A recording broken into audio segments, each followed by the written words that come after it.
taga San Sebastian na sana maging mabait tayo sa kapwa natin at saka sa mga estudyante. Pakisamahan natin sila. Parang sa sunod taon, hindi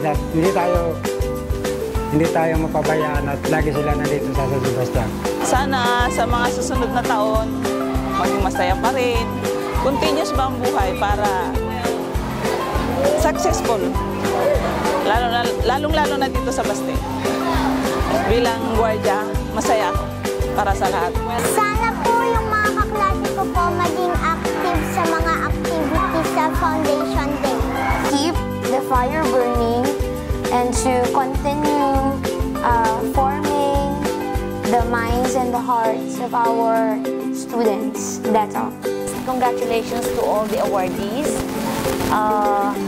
And I also congratulate all the organizers for coming up with activities for not just for the awardees but for the whole San Sebastian community.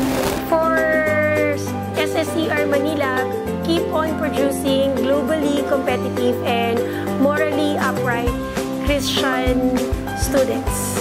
And congratulations, happy anniversary. Sebastian community, sana every year bisitahin natin yung school. Huwag natin kalimutan yung mga alumni. My message to the Sebastian community is to be proud that our school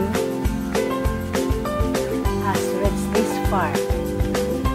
75th anniversary celebration. This is something.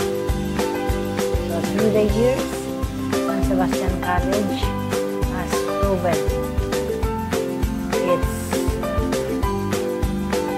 beautiful status in the academic world.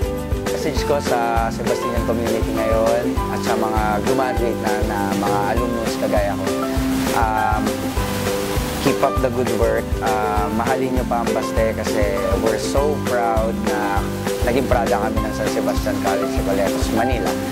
And pagpapatuloy namin yung pagiging proud sa school dahil talagang magandang tinuro sa amin, yung na-inculcate sa aming values, and yung, kumbaga, we're morally raised na maganda yung upbringing ng mga estudyante rito, and talaga naman may pagmamalaki ito na isama si Baste. Bravo, Baste. Na maging successful. Yung araw na yun, maging masaya lahat. And syempre, kailangan mag-enjoy. God bless sa inyo lahat. Thank you. Bravo, Baste. Thank you. We continue on loving what we have. There's only one San Sebastian College, Recoletos, Manila. I stayed this long because I have learned to love this as my second home. For those who will be staying and for those who are just new, to love what you have.